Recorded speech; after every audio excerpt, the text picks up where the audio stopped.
are now locked in and listening to The Issue. This guy is a franchise quarterback, and no, I don't want to hear any pushback on that. It feels like a top 10 roster to me. It feels like it can win a championship. This is The Issue. Yo, what's up? We are back. It is The Issue. It is Thursday, September 1st, and we have another episode here for you today. We are in the month of the NFL season. It has finally come. It is September 1st. Are we a week away from football? Out. Okay, yeah, a week away. Officially a week away. Right, the Bills travel to LA to play the Rams in SoFi. Yeah. So here's the thing, that's going to be a big game, right? It's going to feel right. Obviously, any opening game is a big game, especially when you have those two good of teams. But when you're talking LA, Thursday, prime time, new stadium, it is going to be. I mean, that is going to be. It's going to feel like a really, really big game. It's going to feel like the kickoff of the NFL, the biggest brand, the biggest game to start it off on a Thursday night. But for this episode, great episode to preview as well here. So we have Tim's rant to start out, kind of geared towards the Cowboys. So if you're from Dallas, probably not going to like the next, 10 minutes or so. You don't know. You probably already don't like me anyway, so that's fine. Yeah, I mean, you know what? You have to somewhat swallow the truth every now and then. Plus, you guys cut our boy Benny DiNucci, so oh yeah, I don't want to talk about it. We're bringing the hate for Dallas today, and then we will finish up the first segment with hits and misses like normal. And then we will be getting into, in the second segment, our bracket reveal. So we're going to predict the playoff teams for the NFL this year. So we got the AFC and the NFC, both sides of the bracket, and then we're going to fill out the bracket and give you our projected Super Bowl winners. Kind of feels fitting. Like last week before the season starts, the last week we can really get a big prediction out. Why not predict the Super Bowl winner, and why not predict the playoffs? I feel like that's the most important part of the league anyway. Right. I mean, and we already went through the the divisions, projected records. So now at this point, you're kind of looking, okay, now let's rank those records, right? Obviously, you got the division winners as the seeds 1 through 4.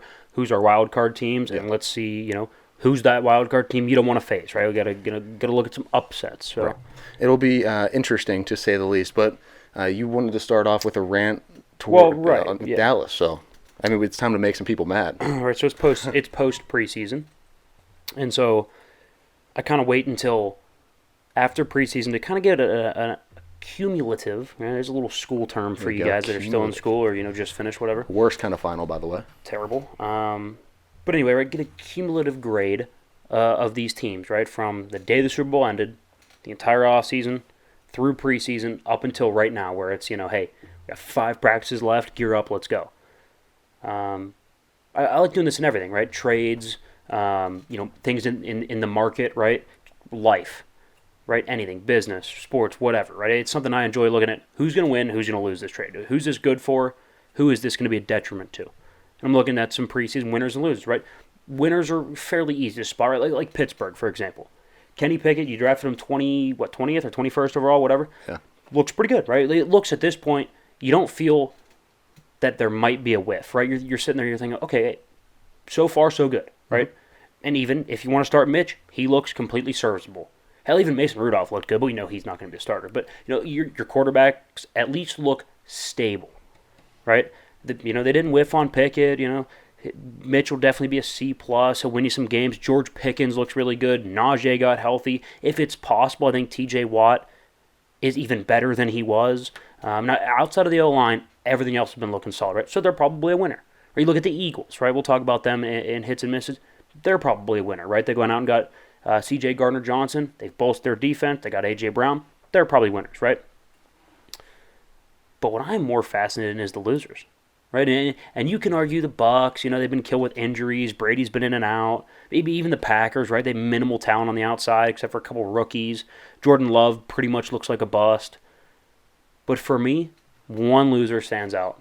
And you've probably already guessed it. It's everybody's favorite team, the Dallas Cowboys. America's team. America's team.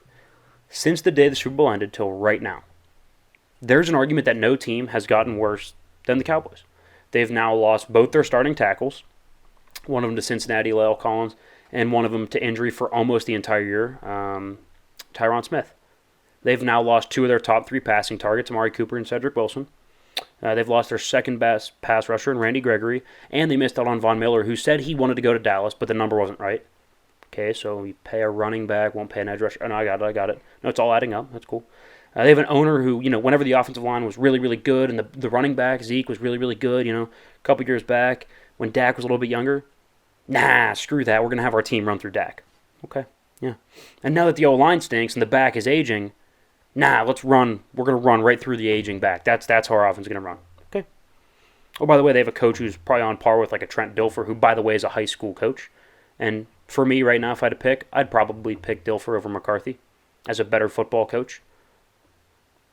But they didn't fire him for Lord knows what reason. You have two really good assistants that you could have just promoted. You didn't even have to leave the building to find your next one.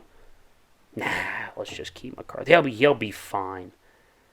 Okay. Well, here's some interesting stats. Tyron Smith's going to be out for a while, right? So Dak in his career, when being sacked 4+ times in a game. It's kind of ironic. He's got a full 16-game season. Obviously now it's 17 games, but used to be 16. Kind of sticks in our head, right? He's 7-9. Is that not exactly what the Cowboys are hovering around every year? Right about 500, maybe a little bit less. It's exactly, when I think of Dak Prescott, I think he's about an average quarterback. About 7-9. Oh, but by the way, 6 of the 7 wins are coming within the NFC East. A lot of Giants who are bad and Washington who's always been a mess.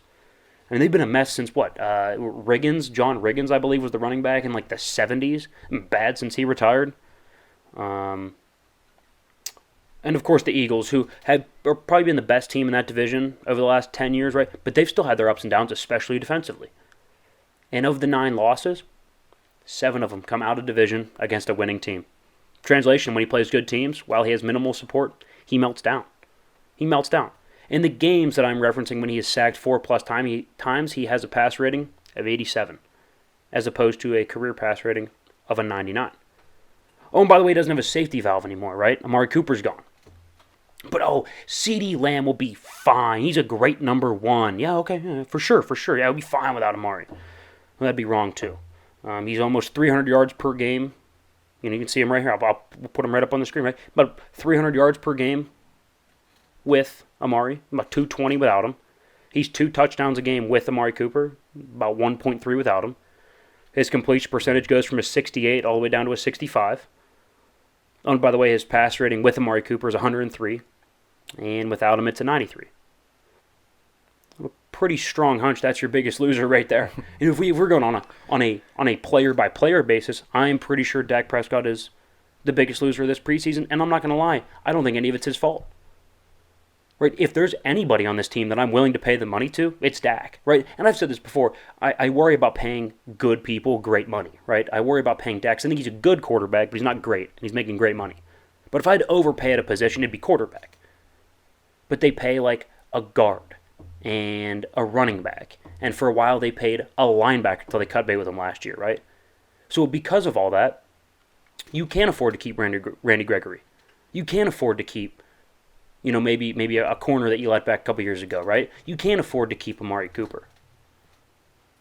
This is the bed that they've made. It's time for them to lay in it. I mean, I think this, as a team, the Cowboys are the biggest loser of the preseason. I mean, the numbers, we flashed them on the screen. They were right there. And those are the numbers. I mean, you be the judge. Without Amari Cooper and sacked 4+ times, he's 7-9. He's a 7-9 quarterback when he gets sacked. He now has 3 new offensive linemen. By the way, none of them have reps the NFL level. That's good. Love that. And Amari Cooper's gone, and he is about 10 ticks less on his pass rating when he's gone. So hey, you tell me. No, you be the judge. That's your biggest loser of the preseason right there. The Dallas Cowboys. How about them boys, huh? Yeah. How about them boys? We talk about sports in general and NFL a lot while we're off the podcast, and we were hanging out watching the Steelers game, their last preseason game this past Sunday, and we were talking a little bit about Dak and the Cowboys and just kind of kicking some stuff around.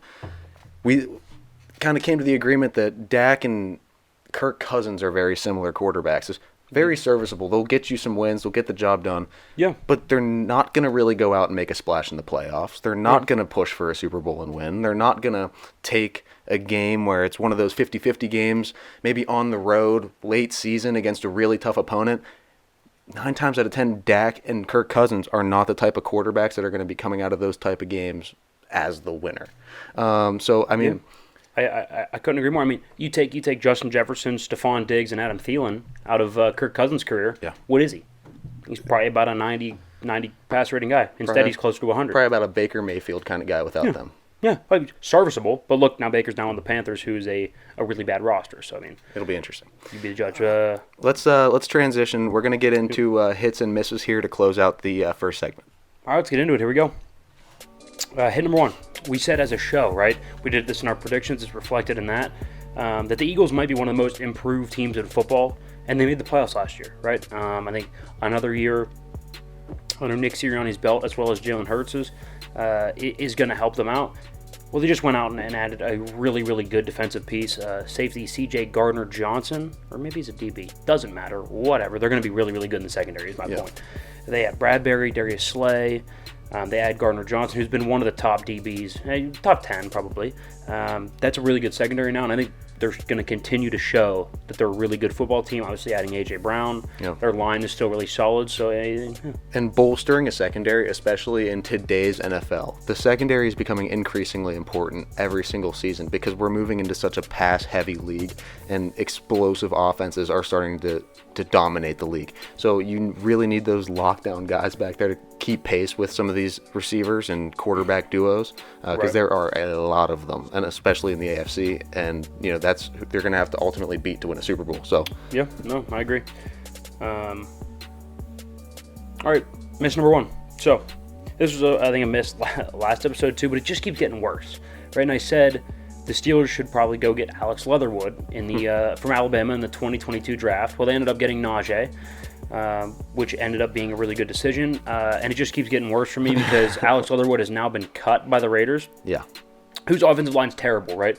So what's that tell you? Right, it's not like he's going up and getting cut by like the best offensive line in the league. I don't know. Maybe the Eagles are probably up there. I don't know. Indianapolis even. Indy, yeah. He's not getting cut because they're like, oh, like, I'm sorry, but we just have really good pieces here. Like, they gel well as a 5-man unit. Yeah. Like, we just don't see you playing. No, like, their offensive line is really, really bad, probably bottom 5 in the league, and he still got cut. So, I mean, it just doesn't. This miss does not stop missing. No, and I feel like this is like the last one though, right? Because he's cut now, so he can't possibly get any worse. Somebody will probably sign him, and then he'll get cut again. But yeah, it can't really get worse. We'll see. All right, hit number 2. We've said it 1,000 times, but the Steelers haven't invested enough in the offensive line. They have the least amount of spending on the offensive line in the league. I think they have like the second most on the entire offense league-wide. So, what do you know? It was about the worst offensive line in the preseason. It's been evident, yeah. Right, it's an offensive league. I love our defense, and I think we can win some games with it. But you're not going to win big with the defense being the stronger side of the football. You got to have something on offense, and their offensive line's really, really bad, and I'm not sure it's going to matter who's standing behind them. How many holding calls did they have just in like the first half alone? I mean, they couldn't stop anybody. It was bad. I think it was Dan Moore had like 3 on the same drive. So yeah. I mean, it did not look good for the Steelers' offensive line play whatsoever. Hasn't all preseason. So, no. All right, miss number 2. I've said this. I don't get it. Right? I would just cut bait, use the money to go get some help for Trey Lance. The Niners are going to spend $6.5 million just to keep Jimmy G as the backup to Trey Lance. Hey, what's he going to do? I mean, really, come on. I mean, that reminds me of like a breakup when you still text your ex. Right there. Here's the thing, though. It's like a breakup when you still text your ex. Why are you doing that? It's because you don't trust the new person. Because you don't fully trust the new person. I was thinking the same thing, right? It either tells me that really nobody wants Jimmy G, which I just can't believe. No, because somebody would want Jimmy G. Or they don't trust Trey Lance. I mean, $6.5 million, that's going to be the highest backup in league history. Think about it. Why would they do that? The only reason that makes any logical sense that they would go out... like Trey Lance. Yeah, that they would go out and sign Jimmy G as the highest paid backup is that you have zero faith in Trey Lance. Like close to none. I agree. Because, you could get you could probably get a pretty good piece or at least a couple good draft picks for a Jimmy G. I mean, they cleared up almost $20 million in cap space, which is great. There's another 7 still on the table. And honestly, keeping him in the same room, that's so weird. Or Jimmy is well liked in that locker room. Yeah. It's going to be almost like the Daniel Jones, Eli Manning thing, right? Where Daniel Jones in his first year kind of felt a little awkward taking over the team. I mean, he stinks anyway, so it doesn't... Because everybody still wanted Eli. Right, everyone's still, Eli was a veteran. Everybody liked Eli. He was a good guy. He's easy to root for. Same thing with Jimmy G, right? He's a good guy. People like him. It's not even going to feel like Trey Lance's team, which I think is a real shame, and I don't think this is how I would bring up my young quarterback. All right, hit number 3. All I heard, oh, you're a Chet hater. You're wrong. Chet Holmgren's going to be the best. And I said, hey, maybe. But right now, he's not durable enough, and he's going to end up like Thonmaker. Hurt, bounce around a little bit, and he's going to be out of the league probably. Well, he's out for the year with a Liz Frank injury in one of his feet. It's like a bone injury in one of your feet. So, that's not a good look. I said he's not going to be durable. He's going to get bullied inside. He's been a little bit of everything that I expected, right? First game, came out, handled the ball well, shot it pretty well, had a decent game. Next game, got absolutely bullied by a smaller yet more physical guy down low. Oh. And then the third game, he was out with injury, and now here we are, he's out for the year. He's been everything that you'd expect. I mean, sometimes talented. So one game out of an entire season, and it was a preseason game, he was talented. The rest of them, hurt, got bullied, now out for the year. Yeah, and I think having a frame like that and being that size, but also being that thin, it has its risks. Like, you're not going to be a dude that can go down in the paint and get chippy if you're carrying a light frame like that, but so big. I don't know. Yeah, no, it's not ideal. Yeah, it's a hit. Right, miss number 3. Tom Brady's always been, I wouldn't say liked on this show, but respected nonetheless. Yeah. And most of that respect comes from the fact that he's the most committed, dedicated player probably in NFL history, right? Well, he took 11 days off. That's not necessarily committed. And, normally you'd come back refreshed after an 11-day little hiatus. But it seems like he's a little bit more pissed off than when he even left. Like, he's getting snarky with the answers and the media. I got stuff going on. I'm old, blah blah blah. Right? I'm just saying. You don't normally hear that from Tom. Just saying, it's a little bit different. Could some trouble be on the horizon? Yeah. I mean, to be fair, he did retire and unretire. So.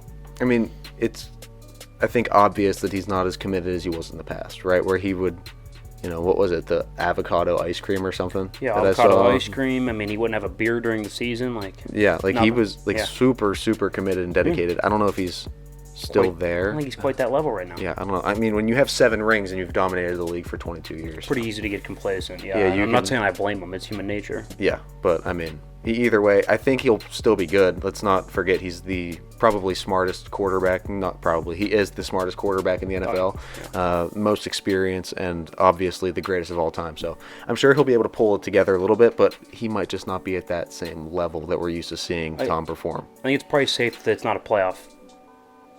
Well, it's a playoff team. It's not a Super Bowl contending roster and team right now. And that will be shown a little bit later here. That wraps up the first segment here, right? That is the end of hits and misses. Yep. So stick around. We will be getting into the predicted playoff bracket for the AFC, the NFC. Then we're going to fill them all out, give you our predicted Super Bowl winners, and then Super Bowl, or not just Super Bowl, but League MVP, Offensive Player of the Year, Defensive Player of the Year. So really good segment coming up. Don't go anywhere. Don't miss it.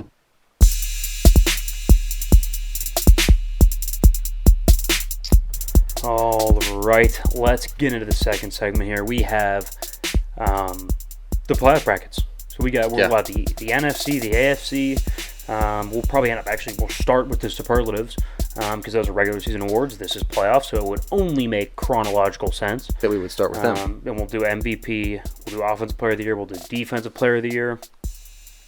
Who we kind of feel. Right, some of them are a little bit bold. Some of them are.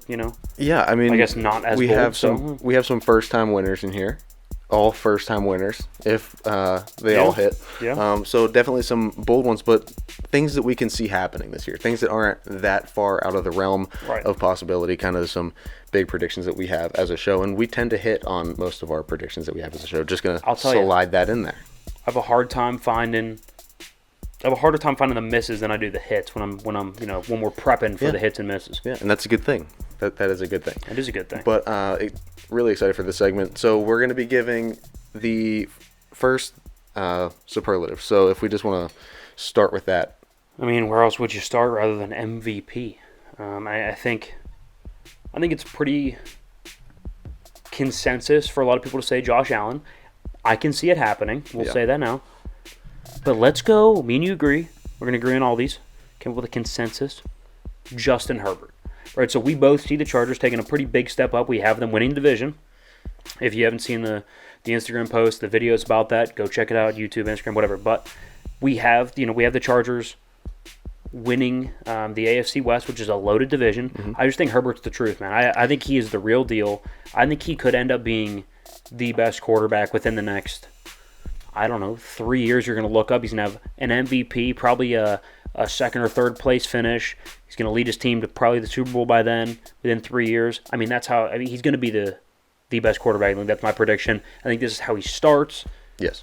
With an MVP season. Absolutely. And I think you look back in 5, 6, 7 maybe-ish years, the gap between him and Mahomes is going to be a lot closer than people think.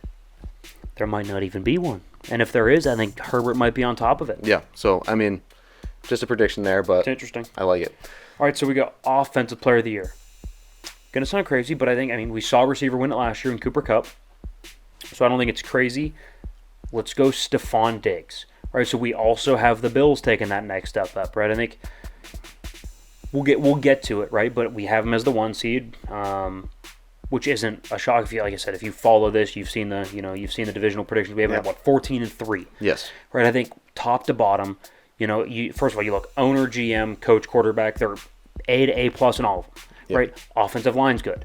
Weapons are solid. Obviously with Stephon Diggs.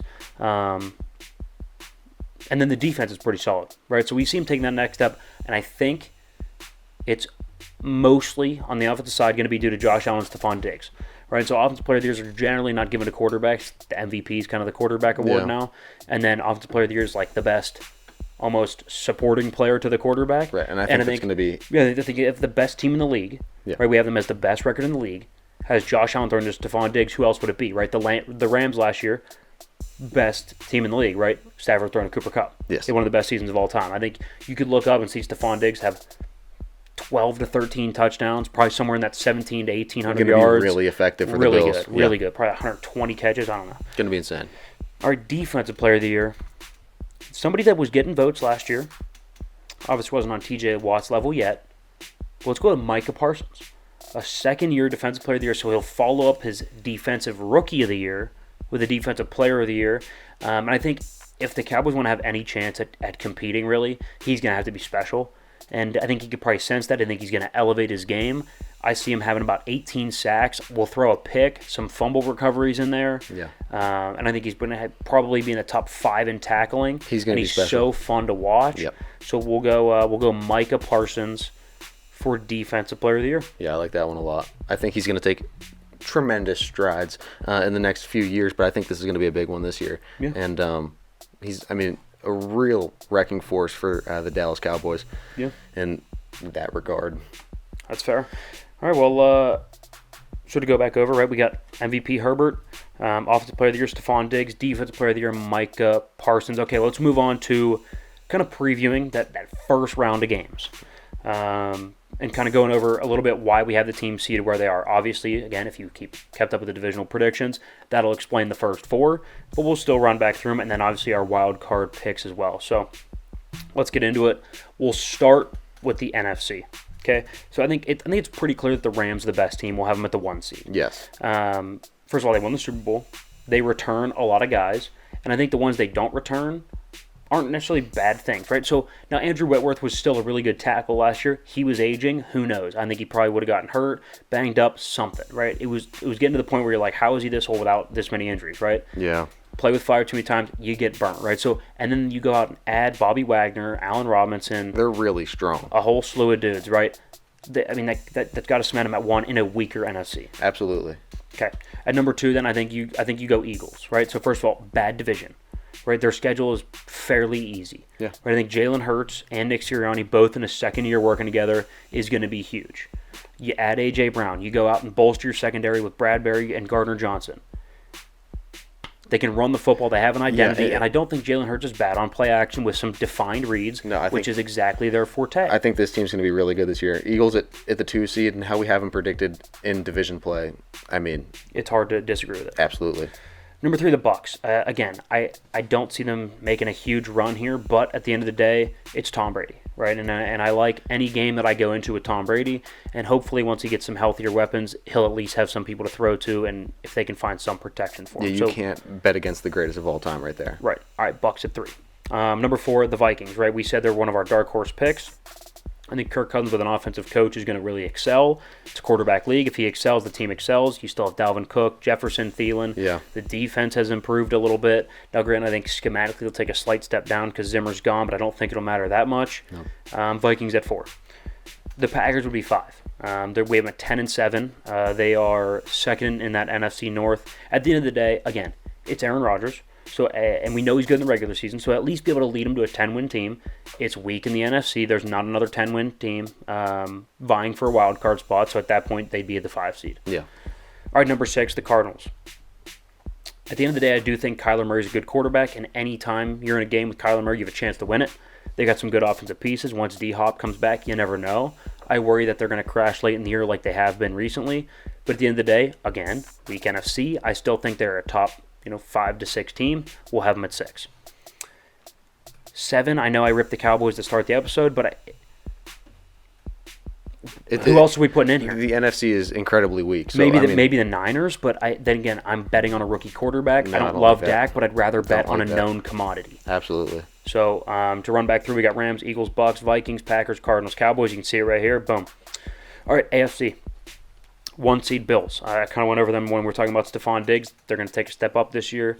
Plus, I don't love the division. I think you have 4 easy wins against the Jets and the Patriots. Yeah. I think you could probably steal one against the Dolphins. They've owned the Dolphins. You might even be able to steal 2. So that's 6 wins right there. That they'll be the 1 seed. It'll go through Buffalo.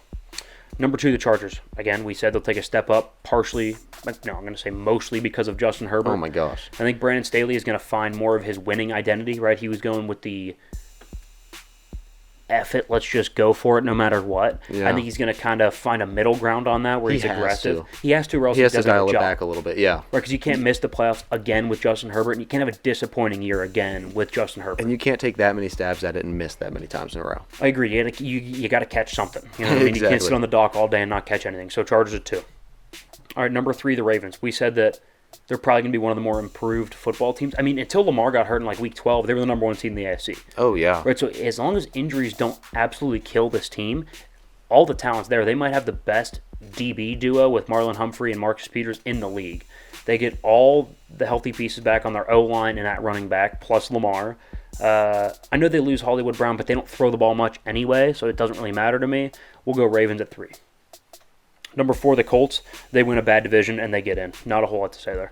Number 5, the Broncos. I mean, real quick, I want to stress how bad the division is. Yeah. For the Colts. That's a terrible division. So they're the only team that's logically going to win that division. All right, number 5, the Broncos. This might be these next 3 teams are probably going to be the best wild card teams to ever get in. The Broncos are at 12-5. The Chiefs are at 12-5 at the 6th seed, and the Bengals are at 11-6. I mean, the Broncos with Ross are going to be much improved. Yes. But I'd take Herbert in the second year under Staley more than I would Ross in the first year under Hackett. And injuries in the receiving core for the Broncos worries me a little bit, but I still think they'll be fine. That playoff picture for the AFC It's crazy. Is by the way, you can see loaded. it there. It's actually from crazy. top to bottom. No, like if you look at the worst team, so look at the 7 seed Bengals in the AFC, and then look over at the 7 seed Cowboys in the NFC. I wouldn't even be shocked if the Bengals won the Super Bowl. If the Cowboys won a playoff game, I'd be floored. I mean, really. Yes, and that's the difference. The Bengals could win the Super Bowl. The Cowboys could probably not win a playoff game. Yeah, and the thing is, the NFC is so weak. The Cowboys should be able to win a playoff game if they are that caliber, as everybody in Dallas likes to say that they are. I agree. To kind of finish off here, I think I have the Chiefs, above the Bengals slightly because at the end of the day, it's Patrick Mahomes. I know it doesn't feel great to get a bet against Burrow either. Yeah. They're separated by a win. It's a coin flip. If you switched them, I'm not going to crucify you. This is just what we had going through the schedules: win loss, win loss. So to recap, we got the Bills at 1, Chargers at 2, Ravens at 3, Colts at 4, Broncos at 5, Chiefs at 6, and the Bengals at 7. So that'll set up your first round matchups. You can see them there with the graphic. So now it's time to fill them out. Let's head over to the NFC. Okay, so NFC here, right? we'll run back through it in case you've forgotten. I don't know, 5 minutes, but Rams, Packers. Or I'm sorry, Rams, Eagles, Bucks, Vikings, Packers, Cardinals, Cowboys. Okay. Well, because I'm looking at the bracket, which you guys will see here. You guys are seeing it here. It's out of order, right? It was going Rams, Packers. You know what I mean? Like a normal bracket does. So here's the bracket here, right? Obviously, the Rams will get the bye there at the top. Whereas that first matchup is the 5-4 matchup. That'd be Green Bay going to Minnesota. Okay, we'll preview the matchups. And then we got Tampa hosting the Cardinals in that 3-6 matchup. And then the Eagles would host the Cowboys in the 2-7. So let's start up top with the Vikings, Packers. Should we say our pick first? Yes. Okay, so let's go Vikings. I think for me, I like Aaron Rodgers better. I like Matt LaFleur a little better, obviously, because he's more experienced. I like the defense of the Packers better. But here's what I don't like. First of all, the weapons on the outside, significant advantage for the Vikings. Secondly, with that, what evidence do I have to trust Aaron Rodgers in a big playoff game? I mean, hell, he lost at home in the snow against a warm weather team last year. So do I expect him to go on the road and beat Kirk Cousins? Who, by the way, Kirk Cousins plays very well against Green Bay. He does. He plays them well. The Vikings always match up well against them. He's been probably the best Viking quarterback against Green Bay in the last 25 years. They all usually fold, right? Not only has Aaron owned the Bears, he's usually owned the Vikings as well. Okay, yeah. Without Kirk Cousins. Vikings move on. I think it's the Vikings. Yep. Okay, so the Vikings will move on in the 4 slot. Okay, Tampa Bay hosting Arizona. So we were back and forth, right? I think Arizona has really good perimeter weapons. I like Kyler. But here's the thing. They fade at the end of seasons. Right? First of all, Kyler tends to get dinged up, and as a team, they fade. So I'm guessing they win about 7 of their first 10 games. And then from there on out, we have them, 9 and 8? They only win 2 of their next ones, right? Yeah, kind of fizzle out. They're almost crawling into the playoffs at that point. They don't have a lot of momentum. Limping in at that point. And they get that. At that point, Brady will have most of his pieces back, right? The offensive line will still be shaky. And plus, it's Tom Brady in the playoffs. Right. So am I going to bet against Tom in the playoffs? Probably not, especially him hosting a playoff game. I don't think so. Not this time, no. Okay, so I think the Bucs move on there. Dallas traveling to Philadelphia. So I mean, say it out loud.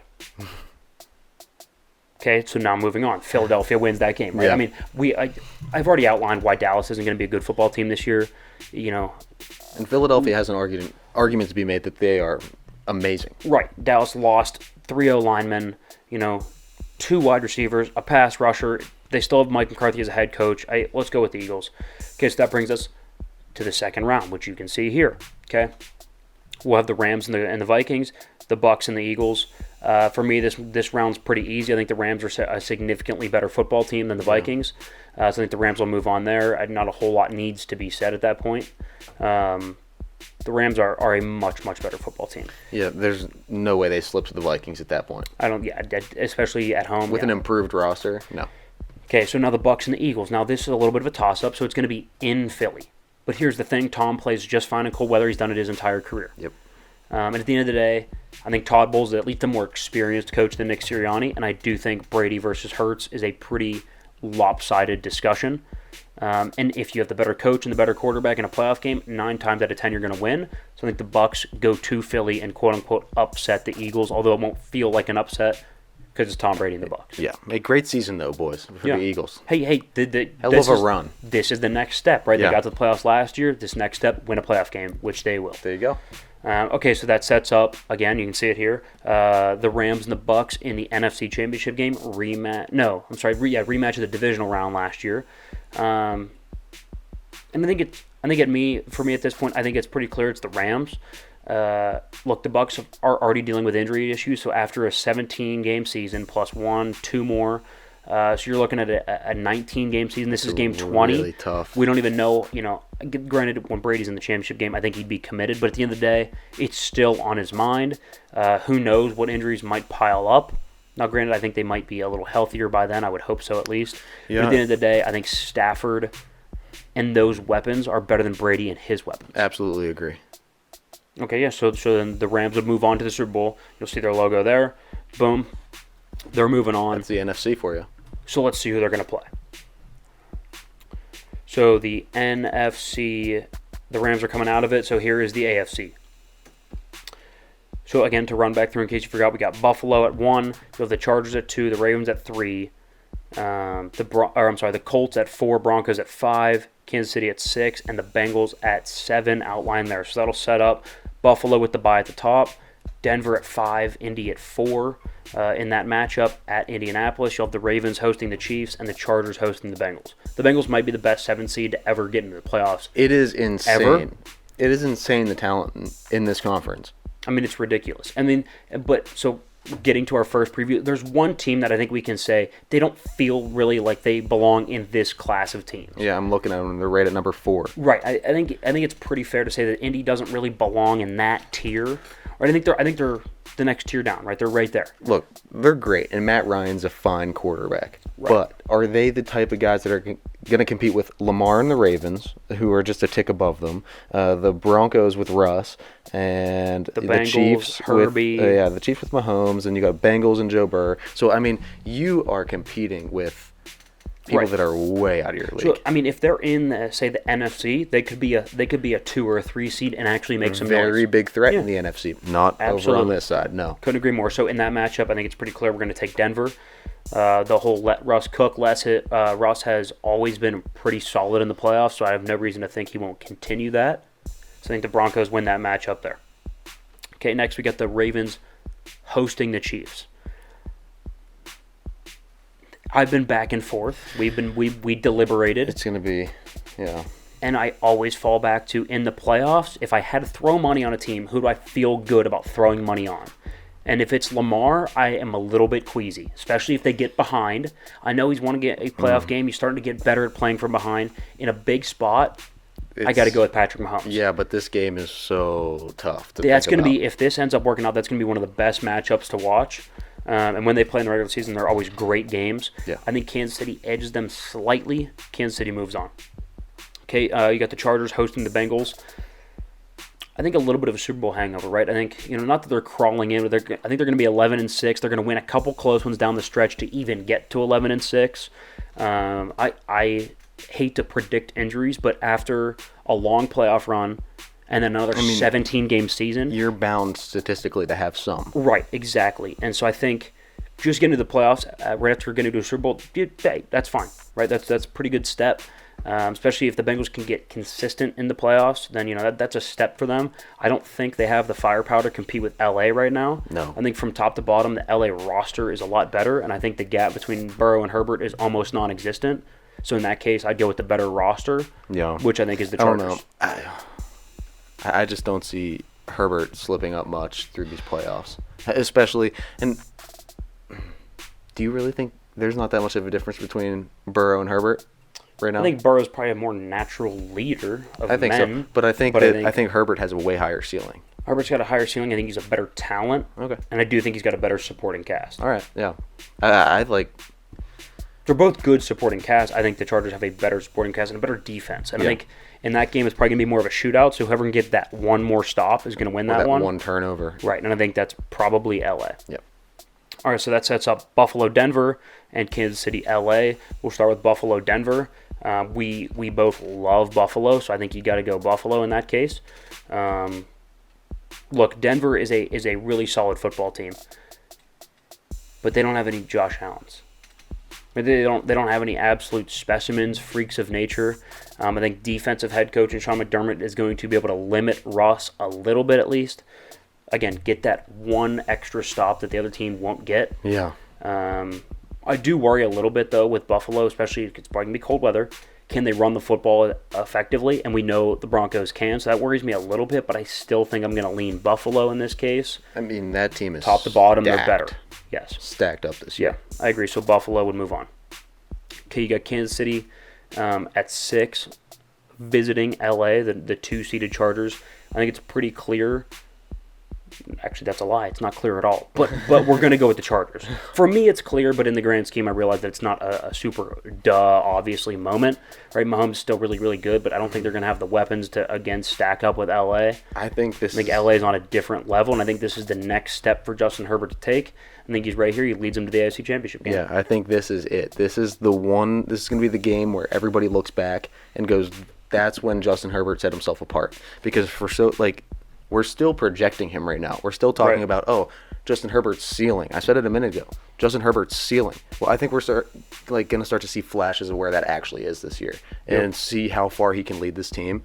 And I think a revenge game against Mahomes after he lost last season is going to be just the perfect time to just let it ride. And Chargers win there. I think it's gonna be a big spot for a big time player. Okay, so we got the Bills and the Chargers. I said Herbert's ready to take a step up. I don't think getting to the Super Bowl is the step up that they are capable of taking right now. I think that is Josh Allen's step to take, and I think he will take it. And so we got Buffalo going to the Super Bowl. They'll meet the Rams. Yeah. I think that seems pretty fair. And hey, in the Chargers' defense now, because, I'm just high on them for a second, then they just get turned around and knocked off by the Bills. It's going to take a couple of years until they're Super Bowl ready. We said that. We did, I think, how many months ago did we do Are We There Yet? And we had the Chargers in there, I think, for about 2 or 3 seasons. So just a little more time to really improve that roster and get everything buttoned up, because there are still some holes, and wait for Justin Herbert to start taking those steps. I agree. Okay, so you got the Bills and the Rams in it. I don't think the Rams are going to be able to repeat. I think at the end of the day, this is the Bills' year. The Bills Super Bowl. Let's predict a score. I'm going to go 29-24. Buffalo wins on a little last-second-ish type of play. That's my prediction. 29-24. 29-24. That's very low scoring for these two offenses, though. I was thinking I don't think it's going to be that close. I think Buffalo handles them. I think it's going to be really. Wow. Yeah, maybe 34-28. Dare I say? 34-20. I mean, that's only 1 point more than the game I said. No. Score I said. All right, whatever. All right, so we both got Buffalo, slightly different scores, but Buffalo by almost a touchdown for us both over the Rams in Super Bowl. So, hey, those are our predictions. Hey, we'll see how it goes. If it hits, we are dedicating an entire show to just bragging. To just talking about how great. Could you imagine if we did a perfect bracket? So not only would we have to get the bracket itself perfect, we have to get the entire season leading up to it to get the right seeding, and then a whole bracket. Yep. Look, I'm not going to say it's not possible, because it is, and we're really good at this. I'm just saying. But if it happens, it's going to be the craziest thing. Yeah, because likelihood is that it won't happen, so I don't know. No. Whatever. Yeah. But, guys, thanks for sticking around with us. This is the last episode before, we actually get into the NFL season. So next episode, next Thursday, we will have our first week of NFL predictions, week 1 of the NFL to go over for you guys, and it is going to be a fantastic time. Looking forward to this season. Can't wait, and I'm beating him this season, I promise you. No. Yes, yes, the race starts again for who's going to predict more games correctly. But for now, that is it. That was The Issue.